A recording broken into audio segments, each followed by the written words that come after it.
নিদ্রা। প্রতিদিন সন্ধ্যায় সূর্যাস্তের সময় শ্রীকৃষ্ণ যখন গাভীদের নিয়ে গোচারণ করে ফিরতেন, তখন কোনো কোনো দিন মা যশোদা শ্রীকৃষ্ণের মধুর মুরলীধ্বনি না শুনতে পেয়ে অত্যন্ত উৎকণ্ঠিত হতেন এবং তার ফলে তিনি বিবশ হয়ে পড়তেন। এইভাবে কৃষ্ণ প্রেমজনিত উৎকণ্ঠার ফলে কখনো কখনো বিবশতা দেখা দেয়। মা যশোদা যখন শ্রীকৃষ্ণকে এক সময় বেঁধে রাখেন, তখন তিনি মনে মনে চিন্তা করতে শুরু করেন, কৃষ্ণের শরীর এত কোমল এবং মৃদু, কিভাবে আমি তাকে দড়ি দিয়ে বেঁধে রাখলাম? সেই কথা চিন্তা করার ফলে তিনি হতবুদ্ধি হয়ে পড়েন এবং বিবশ হয়ে পড়েন।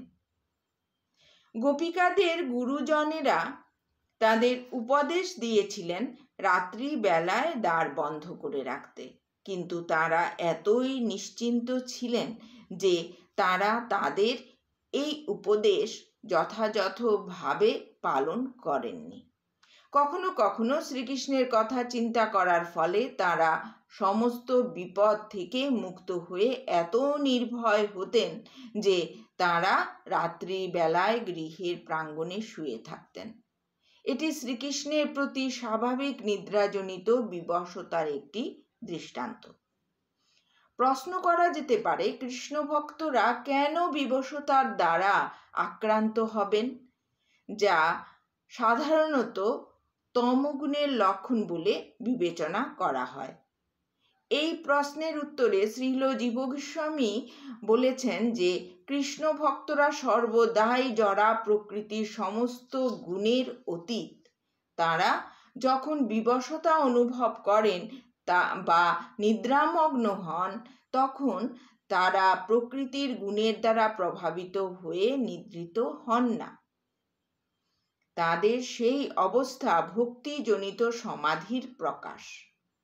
গরুড় পুরাণে পরমেশ্বর ভগবানের আশ্রয়স্থিত যোগীদের সম্বন্ধে একটি প্রামাণিক উক্তি রয়েছে, জাগ্রত, স্বপ্নাবস্থা এবং সুষুপ্তি চেতনের এই তিনটি স্তরেই শ্রীকৃষ্ণের চিন্তায় সম্পূর্ণভাবে মগ্ন থাকার ফলে তারা নিদ্রিত হন না।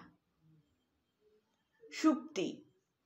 এক সময় বলদেব ঘুমের মধ্যে বলতে থাকেন, হে কমল নয়ন কৃষ্ণ, তোমার ইচ্ছার প্রভাবে তোমার বাল্যলীলা প্রকট হয়েছে, তাই এখন দয়া করে কালীয় নাগের দর্প চূর্ণ করো। বলদেবের এই কথা শুনে উপস্থিত যাদবেরা আশ্চর্য হলেন এবং হাসতে শুরু করলেন। তখন বলদেব এত জোরে হাই তুললেন যে তাঁর উদরদেশ তরঙ্গায়িত হল। তারপর হলধারী বলদেব পুনরায় গভীর নিদ্রায় নিদ্রিত হলেন। এটি ভগবত প্রেমজনিত সুপ্তির একটি দৃষ্টান্ত।